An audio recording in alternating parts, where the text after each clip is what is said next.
Hey you guys, it's Christina from the Purple Alphabet. I'm going to give you a down and dirty, quick and easy activity with a Dollar Tree item. This is the tumbling tower. It's really small. There's 36 pieces in here, but you can see compared to my hand, it's super tiny. But you can also do these activities with the larger size Jenga blocks. I don't have Jenga blocks. I have these generic tumbling tower blocks, which would work just as easy. So what I'll do is I'll put a link down below and different options of these that you can have, but you can use the one from the Dollar Tree. Just be advised they are smaller. So just in case there are a few of you out there that don't know what Jenga is, it's a tumbling tower game where you take turns pulling out a block from the bottom using one hand and then placing that block you pulled out back on the top, and you keep on repeating this, taking turns over and over again until it becomes this huge tower and you are left with just a few wobbling pieces and it eventually falls down.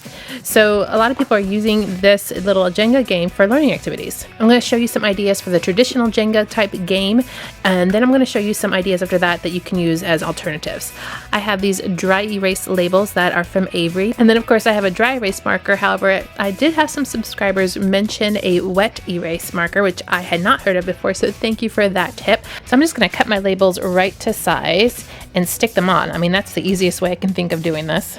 So once you have all of your blocks with their labels attached, you can start to fill in things that you want to be on top of the block. And you can do anything you want on here. You can do math facts. You can do your letters of the alphabet. You can do your ABCs. You can do colors.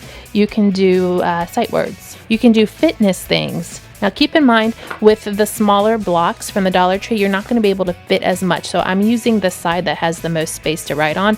If you use the larger blocks, you'll be able to write on the sides or even on the ends, and that gives you a little bit more versatility. I think another great thing would be to do little prompts, writing prompts or dinner prompts, questions. What's your favorite color? Is this one? Like I said, these blocks are really tiny for questions, so you might want to use the bigger blocks if you're going to do that type of activity. So once you have them labeled, then you can put them in your stack. I just did a couple here for sake of example. You would obviously do the whole tower. Don't have my wet erase marker, which is now on my list of things to get, but I wanted to get this video out for you guys. And you would just play your Jenga game like you normally would.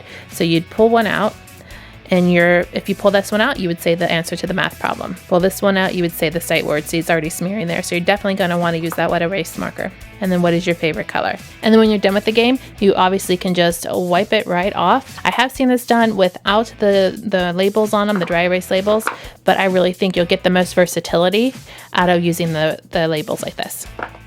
If you wanted to do some extended play, you can easily make these into dominoes, and the same thing goes. It can be sight words, it can be numbers, it could be letters, it could be shapes. Divide your block into two pieces and you can make your own dominoes. Do all of your blocks and then play like you would a normal domino game.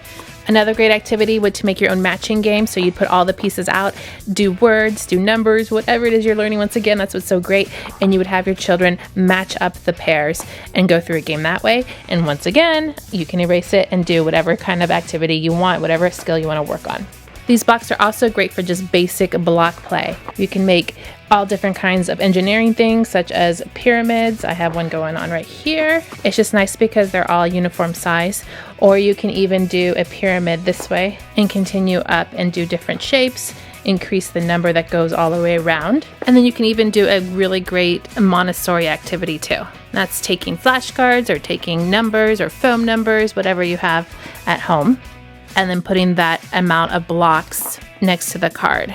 I'm just stacking them up here, and then you can go 1 through 10, 1 through 20, however high of blocks that you have, or get multiple sets if you want to do more. So those are just some activities that you can do with this really inexpensive Dollar Tree item, the tumbling tower, and a couple of other things, and you can have some fun being creative and coming up with some activities for your kids that are age appropriate. You guys click subscribe to see more videos like this. Make sure to give me a thumbs up to show your love.